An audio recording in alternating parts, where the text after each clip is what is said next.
नमस्कार दोस्तों, कैसे हैं? उम्मीद करता हूं सकुशल होंगे।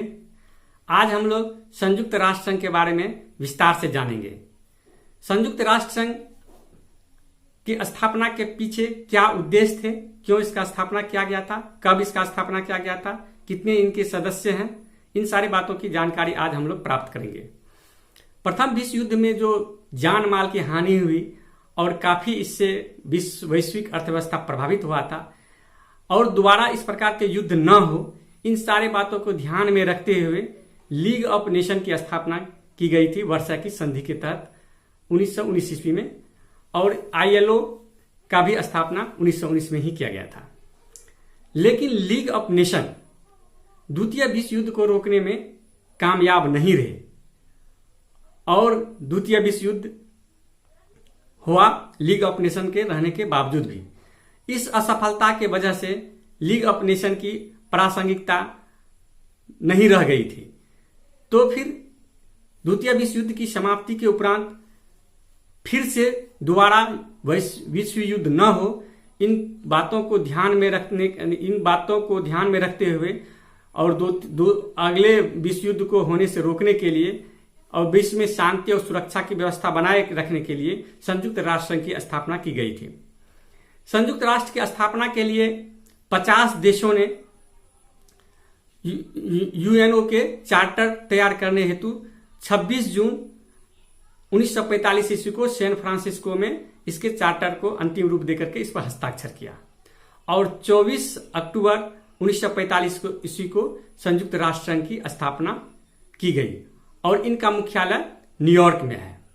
संयुक्त राष्ट्र संघ के 6 प्रमुख अंग हैं।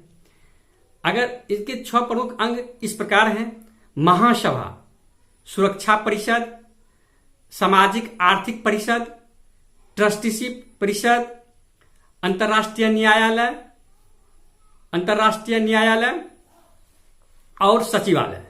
इनके 6 प्रमुख अंग हैं।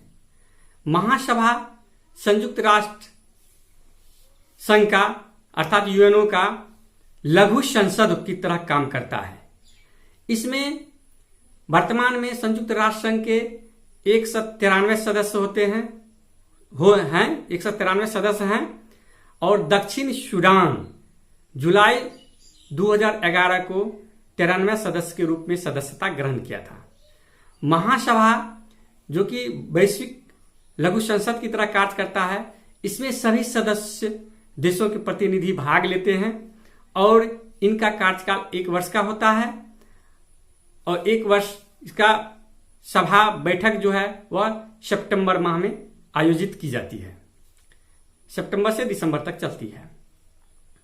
महासभा के बाद सुरक्षा परिषद में कुल 15 सदस्य देश हैं, 5 अस्थायी सदस्य देश हैं, राज्य स्टेट हैं और 10 अस्थायी स्टेट होते हैं।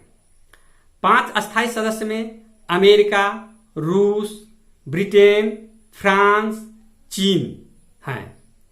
इन 5 अस्थायी सदस्यों को वीटो का अधिकार प्राप्त है। 10 अस्थायी सदस्यों का 2 वर्षों का कार्यकाल होता है, जो कि चुनाव देशों के सदस्यों के द्वारा किया जाता है। 15 सदस्यों कुल मिलाकर के अस्थायी और अस्थायी सदस्यों को मिलाकर के 15 सदस्य होते हैं और सुरक्षा परिषद वैश्विक पुलिसमैन की तरह कार्य करता है। सुरक्षा परिषद विश्व शांति के लिए, सुरक्षा के लिए महत्वपूर्ण कार्य करता है। वीटो का अधिकार जो 5 देशों को मिला हुआ है, यह अगर कोई भी प्रस्ताव या कोई भी कार्य करने होते हैं सुरक्षा UNO को, तो ये सुरक्षा परिषद में अगर कोई 5 वीटो अधिकार प्राप्त स्टेट अगर उस पर वीटो करता है तो वह कार्य या वह प्रस्ताव पास नहीं हो पाता है, रुक जाता है। सुरक्षा परिषद अंतर्राष्ट्रीय न्यायालय का मुख्यालय नीदरलैंड हैग में है और इसके कुल 15 सदस्य होते हैं, 15 न्यायाधीश होते हैं। न्यायाधीश का कार्यकाल 9 वर्षों का होता है। दलवीर सिंह भंडारी वर्तमान में भारत के प्रतिनिधि न्यायाधीश के रूप में कार्यरत हैं और कुलभूषण यादव का केस इसी न्यायालय में देखा गया। और यूनाइटेड नेशन का सचिवालय दिन प्रतिदिन के कार्यों को देखने के लिए यूनाइटेड नेशन का सचिवालय महत्वपूर्ण कार्य करता है। यूनाइटेड नेशन का सचिवालय का जो अध्यक्ष अर्थात महासचिव होता है, वर्तमान में यह एंटोनियो गुतेरस है।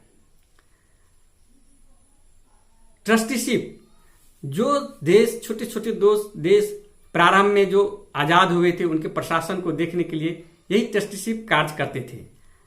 हालांकि अब इसकी प्रासंगिकता नहीं रह गई है। सामाजिक और आर्थिक परिषद, सामाजिक आर्थिक परिषद का प्रमुख कार्य है पूरे वैश्विक स्तर पर जो असमानताएं हैं, मानवाधिकार है, सामाजिक और आर्थिक विकास है, इन सारी चीजों को देखना। इसके तहत आपको ILO का गठन 1919 में हुआ था, जो कि वैश्विक स्तर पर श्रमिकों के जीवन स्तर को सुधारने के लिए, उनके वैश्विक रूप से उनके मानक या उनके जीवन स्तर या आदि को सुधारने और सभी श्रमिकों में समानता का भाव उत्पन्न हो सके, उसको जीवन स्तर में सुधार हो सके और एक वैश्विक श्रम मानक की स्थापना हो सके, इनके लिए जो है ILO का गठन किया गया था। FAO,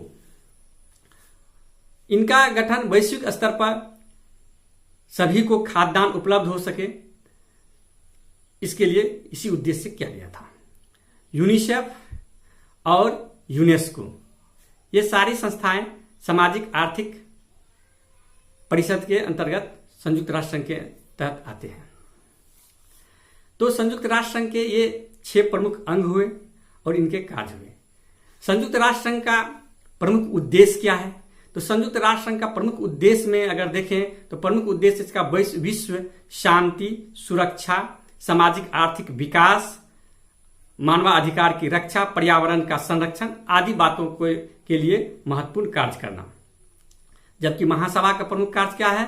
तो महासभा का भी कार्य है शांति और सुरक्षा के अलावा सामाजिक आर्थिक विकास, बजट को तैयार करना और नए सदस्यों को आगमन को सदस्यता देने के लिए कार्य करना। इनके ये कार्य रहेंगे। उद्देश्य तो यही रहा। उसके बाद अगर देखते हैं संयुक्त राष्ट्र संघ का आधिकारिक भाषा क्या सा है, तो इसमें 6 आधिकारिक भाषा है। 6 आधिकारिक भाषा में अरेबियन अर्थात अरबी, चाइनीज भाषा, फ्रेंच, स्पेनिश, इंग्लिश, ये आधिकारिक 6 भाषा संयुक्त राष्ट्र संघ के हैं। 2 भाषा कार्यकारी भाषा है, इंग्लिश और फ्रेंच। भारत को अभी तक संयुक्त राष्ट्र संघ का अस्थायी सदस्यता नहीं मिल पाया है, जबकि भारत वर्षों से अस्थायी सदस्यता के लिए मांग कर रही है। हालांकि इस ओर में कई प्रयास भी भारत किए हैं। भारत को अस्थायी सदस्यता क्यों नहीं मिला है अभी तक? तो इसके पीछे संयुक्त राष्ट्र संघ के अस्थायी सदस्य का कहना है कि चूंकि भारत NPT, CTBT पर हस्ताक्षर नहीं किया है, भारत संयुक्त राष्ट्र संघ के कुल बजट का 1% के आसपास ही डोनेट कर पाता है, और भारत में कश्मीर के मुद्दे को लेकर के पाकिस्तान और चीन का विरोध भी लगातार जारी है। चीन का कहना है अगर अस्थायी सदस्यता दे दी गई भारत को तो फिर कश्मीर तो भारत ले जाएंगे अपने साथ। इन सब कारणों से भारत को अभी तक अस्थायी सदस्यता नहीं मिल पाया है। जबकि भारत को अस्थायी सदस्यता क्यों मिलना चाहिए? तो भारत संयुक्त राष्ट्र संघ के संस्थापक देशों में से एक है।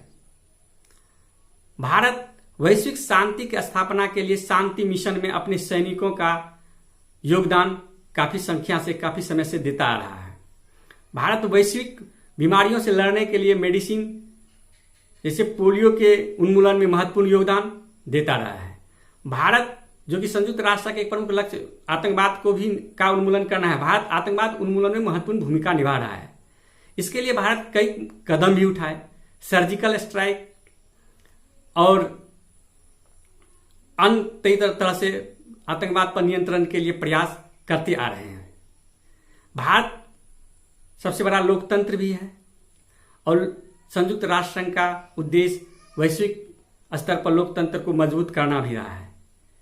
इन सब कारणों से भारत को अस्थायी सदस्यता मिलना चाहिए, क्योंकि अब भारत विश्व की 5वीं सबसे बड़ी अर्थव्यवस्था भी बन चुकी है और विश्व का दूसरा सबसे बड़ा जनसंख्या वाला भी देश है और पुराना और सबसे बड़ा लोकतंत्र भी है। भारत को नेतृत्व इस वजह से भारत को संयुक्त राष्ट्र संघ में अस्थायी सदस्यता मिलना चाहिए, क्योंकि संयुक्त राष्ट्र संघ का स्थापना काफी लंबे समय से इसमें सुधार की मांग की जा रही है, तो उन मांग को भी ध्यान में रखते हुए भारत को अस्थायी सदस्यता मिलनी चाहिए। अस्थायी सदस्यता के लिए भारत ने क्या किया है? तो अस्थायी सदस्यता के लिए भारत ने G4 देशों के गठन के साथ एक दूसरे को सहयोग करने पर कार्य कर रही है, ताकि भारत को अस्थायी सदस्यता मिल सके। इस G4 में ब्राजील, दक्षिण अफ्रीका, भारत और जापान है। लेकिन G4 का विरोध कॉफी क्लब के द्वारा किया जा रहा है। पाकिस्तान भारत का विरोध कर रहा है, जबकि जापान का अन्य देश कर रहा है। इस तरह से देखें तो वैश्विक शांति के लिए भारत की महत्वपूर्ण भूमिका है। भारत को अस्थायी सदस्यता मिलनी चाहिए और इससे वैश्विक शांति को स्थापित करने में महत्वपूर्ण योगदान भारत निभाता रहा है और निभाएगा। आज के वीडियो में बस इतना ही। यदि वीडियो पसंद आए तो हमारे YouTube channel BPSC platform GS को सब्सक्राइब करें, वीडियो को लाइक करें, शेयर करें और बेल आइकन को दबाएं। धन्यवाद। मिलते हैं अगले वीडियो पर। और इसी तरह से जीएस का सीरीज चलता रहा है और चलता रहेगा, जो कि पूरा बिल्कुल फ्री है। और अन्य बच्चे अन्य छात्र जो कंपटीशन की तैयारी कर रहे हैं उसके लिए काफ़ी महत्वपूर्ण है। तो मिलते रहिए और वीडियो को देखते रहिए, अपने जीएस को मजबूत कीजिए। इसी शुभकामना के साथ धन्यवाद।